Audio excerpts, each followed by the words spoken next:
Hey everybody, and welcome back to the channel. I, of course, am Carl, and we are back with another weekly upload of Vacuum Exposition.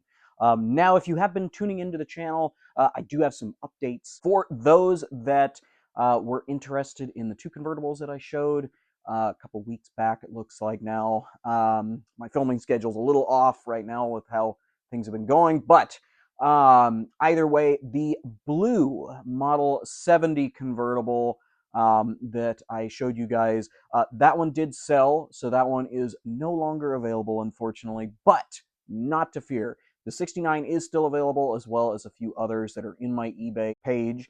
So if you are interested in those, or again, if you are interested in getting a vacuum cleaner from the Constellation Carl vacuum cleaner collection, those are still there. Of course, if you have questions regarding the sale of any of those, or the prices, or if you want to negotiate on something, feel free to message me there. I prefer not to conduct business publicly, so I'd rather keep everything for the videos here and everything for my sales there, but I figured I'd promote my sales here just in case anybody was interested in buying an antique or vintage vacuum cleaner.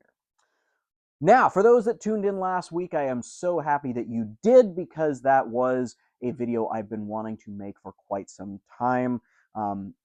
Rainbows, while they have not been a big favorite for me, they are definitely an interesting one that we do have to document all the same. And of course, for those that are big Rainbow fans, definitely stay tuned. I have some things in the works, so definitely keep an eye open for my channel and its uploads. So, well, without further ado, let's get on to our video today and take a look at another cool vacuum or vacuums. All right, everybody, so we've got an interesting set of machines to talk about today. Now, for those that have been watching the channel, I occasionally do sets of machines, or maybe like a matched pair or something like that. And this is kind of like that. Now, what we're looking at here is a beautiful set of Kenmore PowerMate canisters, except they're just a bit different from each other. Now, what we essentially have is a 1966 and a 1967 Kenmore PowerMate canister. Now, the 1966, that design did come out a couple years prior, in I believe 64 5, in that particular design, with the attachment caddy located on top of the machine but kind of swooping up. Prior to this, this was the Kenmore Saturn or Kenmore Horizon canisters, which were quite a bit different. Now, these particular machines were very well known and were very popular in the way that they were continued on all the way through the 70s into the 80s. And then the PowerMate name continued over, while the Magicord name that these are technically did not, unfortunately. Now, the Magicord, of which I am referring to between both of these, is a cord winder. I've talked about them a few times on the channel. Essentially, that was just the easiest way in order to, well, keep your cord. So it was just a reel, essentially, that you would tug on. There was a little catch in there that would reel the cord back up into the machine, so you didn't have to worry about looping it around something or just having it a big mess somewhere. Previous to this, they did have machines that didn't have the cord winder on it, and there were also some budget option machines that didn't, which I know was definitely not the preferred for these machines. Now, these were technically considered the top of the line back in 1966 and 67. The 1967 was when they actually changed up all of their design. So while they had kind of a swoop upward on that one, they had more of a kind of a, almost like a hot rod or muscle car hood scoop that would open for where your tools were at. And I say this because the Magicord canisters were famous for having onboard tools. Now, onboard tools means a few different things. For uprights, essentially, they're all located somewhere centrally along the handle. These essentially would have had either a caddy that would come out or a caddy that was located up on top of the machine. A lot of vacuum cleaners had onboard tools, and a lot of vacuums today still have them for that very reason, just for, well, convenience. Now, why did I bring these machines up today? Well, it's kind of a funny story. Now, the 1966 did come from my late friend Jay. He took great pride in his Kenmore vacuum cleaners, uprights as well as canisters. And this was one of the machines that he had displayed in kind of his basement area. And it was definitely one that he treasured very well, to the extent that he pursued finding the actual PowerMate power nozzle for this machine. And Unfortunately, it is not the matching power nozzle that would have gone with it. This power nozzle is actually from 1970. But being as the colors of these machines didn't really change very much, aside from, well, just the decals on the front, it fit perfectly with it, which I have no intentions of ever changing that, so that's going to stay with the machine, of course. Now, that example is almost 100% complete. It does need the more accurate floor tool. That floor tool actually came with this one, just because that's what I found with it, but it is a little bit later for that particular machine, as well as, of course, like I said, the power nozzle is not the right year. And I'll actually show the ad for that to show you the original power nozzle right here. So as you can see, it is a little bit different, but honestly, it works out. These came from the same era, and who knows? There could have been one of these floating around in the back of a Sears, and the brand new power nozzles were out, and they got it and had themselves a perfect vacuum cleaner, not ever thinking that it would be like, oh my gosh, I have to keep it original. Oh well, not a big deal. Now, when they changed the colors to this dark tan and kind of like a cream color up on the top with the 1967, they added some aspects to it. Of course, both of these had a check bag indicator light on the very back there, a little red light that would light up when essentially it lost suction, which would complete a circuit, which is why that turned on. But, you know, it was still a interesting machine because instead of having an actual handle grip, as you can see, that one kind of has a almost looks like duct tape, but I know it's not. It's kind of a vinyl material. But they got rid of that because I think those tended to fail over the years. And with vacuum cleaners, they were such a utilitarian piece of machinery in your home that really you weren't thinking like, oh man, I got to get this back to original state. Like, no, normally you would have just put duct tape over it or just ignored it. So I'm guessing that is a big reason why they went ahead and changed that.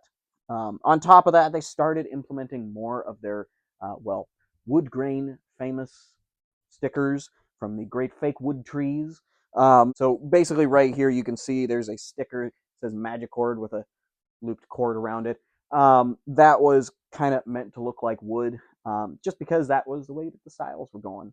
You know, mid to late 60s into the 70s, all the way into the 80s, we were seeing more and more wood paneling, as maybe you noticed with that rainbow we took a look at last week. So it was definitely up with the times. Of course, they still advertise these as Sears Best. They did that for quite some time, probably into the late 70s, but they really were the top of the line. This would have come with another PowerMate, very similar to this, but a little bit more accurate in the coloring, of course. This one, like I said, has the green bumper and kind of continues to look better with that one, whereas this one would have had kind of a brownish tan bumper and that cream color to match the top of this. And I'll show what this machine would have looked like with the PowerMate right here. Now, these Kenmore Magicord canisters, they are getting to be quite hard to find. Now, when I find them, I try to scoop up anyone I can because, one, parts are incredibly hard to find now because, well, essentially, Sears stopped carrying the parts once things like the Whispertone came out. That was their new flagship line that kind of changed up their canister and upright line in the kind of the 80s, 90s time frame. So after a certain amount of time with Sears, they stopped carrying the parts, and especially now that Sears is all but gone from our history, I'm sure, you know, kids born now won't even know what Sears was, or maybe they'll read about it in a history book, which is quite sad. As I used to work for Sears, it's very sad to kind of think about that, but I digress. But these particular machines are getting quite hard to find. They had a myriad of different colorways and combinations and options, and it is very much one of those machines that are very famous for the 70s. However, these were not always made of the greatest quality. Even these have a largely plastic buildup on top of the machines, which tended to fail if you dropped it down the stairs, if you dropped something on top of it, or if it got hot and the motor overheated, it had the tendency that it could melt the top hood if gotten hot enough, of course.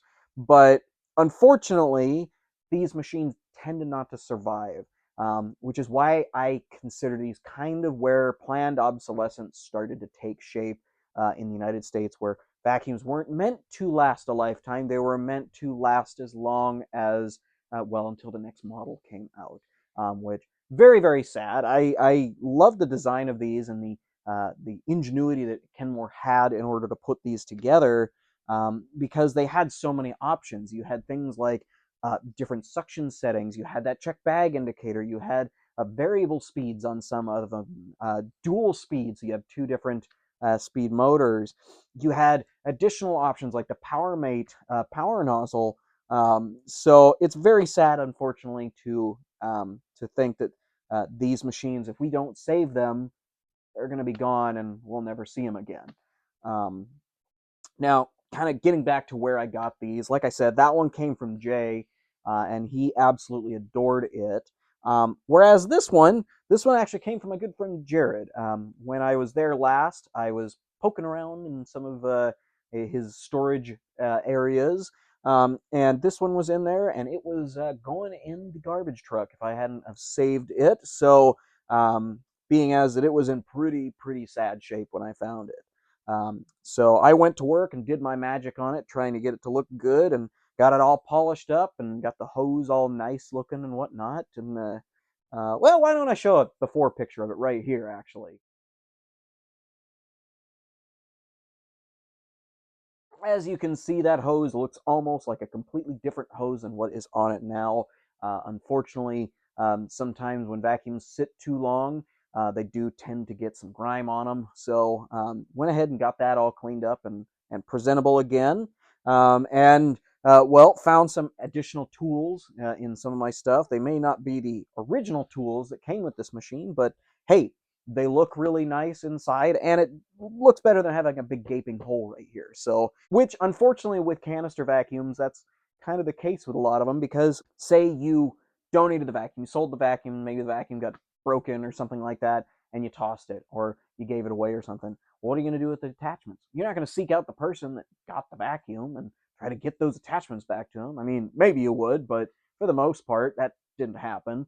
And this one, unfortunately, was missing all of its attachments. From what I could tell, this probably only had a hose with it when it came with it. The hose that I have for it, while it does work perfectly on it, it is from a later model, I've been told. But you know what? Hey, it works great, and it's exactly what this machine needs to look presentable. Um, it did need a little bit of servicing when I got it, so it runs really nicely now. And it's always one of those machines that I care a lot about because it did come from a close friend of mine. Now, with the one from Jay, I did have to do a little bit of cleaning up on it. It had sit in storage for quite some time, in between him passing and me getting it back here to Washington. So, unfortunately for this machine, it did have some additional problems that were not able to be fixed very easily. The PowerMate power nozzle, unfortunately, as you can see, it looks like somebody took a bite off of the handle bail or the handle piece right here. that was another plastic piece, and unfortunately on these, that was one of those fail points. If it ever fell down too hard or pushed it over by the extension wands up here, it tended to break. Well, this one did break at some point, and when Jay had it, it was barely hanging on. I think there was some glue that had kind of tried to hold it together, but overall, it was pretty much a goner. And honestly, this one was probably destined for the garbage, but thankfully it was saved along the way before Jay got it. Now, when I got it back to Washington, it, of course, did not survive the move very well. So whatever was there holding it together was not. So I epoxied it all back together for now, just to keep it complete and not into broken pieces, swinging around like a morning star. But it is together at least. It's not going to be a full-time daily, so I'm not worried about it in that case. I suppose that I could replace this with a later PowerMate hose coupler down here, and overall just make this thing work perfectly for the rest of its days. So that may be something I do in the future, but we'll have to see what happens with that. Either way, it's a perfect display piece. I've had it displayed in my living room now for better part of a month now, with these two side by side, and I gotta say they do really bring the room together. But they are really cool machines. Of course, I will cherish both of them. They're not going anywhere, and they'll be in my little museum someday eventually. But anyways, let's get on to our run demo for today. Being as they're essentially the same machine, they don't run any different than the other. I'm going to use the older machine, the 66, with the PowerMate, just because I think that'll be a much better use of the video time. So let's get on to that and see how these things really do perform. Well, everybody, we have the 1966 Kenmore Magicord canister all set up, ready to go, plugged in, and equipped to do the carpet. Like I said, this machine runs exactly the same as the other one that we talked about from 1967. So this one I felt was a little bit better of the one to do the video on, being as this is just kind of the mated pair of the PowerMate with the canister. So let's get to it and see how this thing does on the floor.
Well, there you have it, folks. These two machines were really titans when it came to doing the floor. I did also, of course, do a little bit of a demonstration on the suction control, just kind of how it turned around the handle. Pretty cool in the case that you were doing different types of vacuuming, but overall, definitely a cool feature that they included with these. Now, like I said, while I did not run demo the other one, this set really did a fantastic job on the floor. The PowerMate, while this one is a bit worn out, so it doesn't do as great as it would have, of course, out of the box. it still manages to groom the carpet really, really well. Very, very pleased with the performance of these types of machines. So, well, I hope you enjoyed our little run demo for today. Well, everybody, I hope you all enjoyed our little video for today.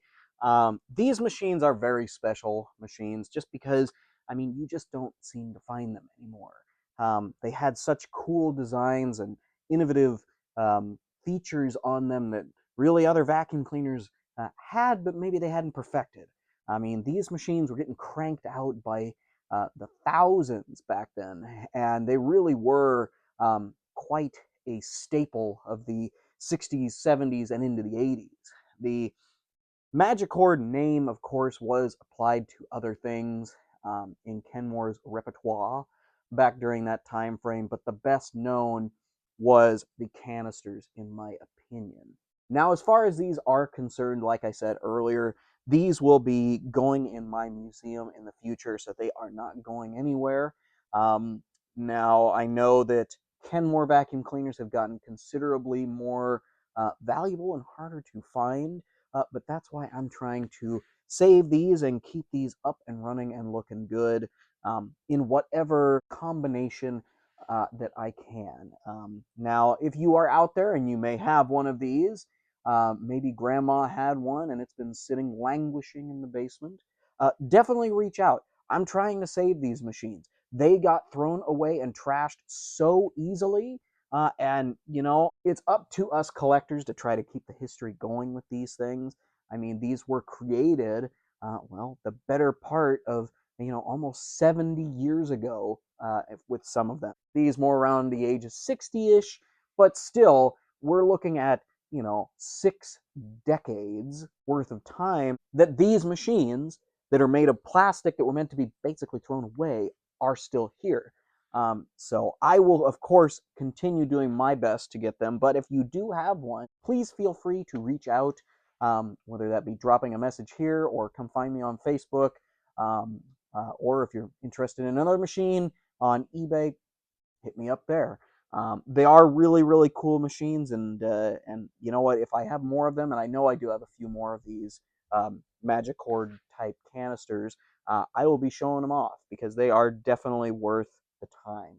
So, well, I hope you all enjoyed our little video for today. I know I really did, and I've been wanting to make this video for a while, but it definitely was fun to get these out and show you guys, and now they will join their fellow brethren in storage again, at least in my little display in storage. And we'll take a look at that pretty soon here.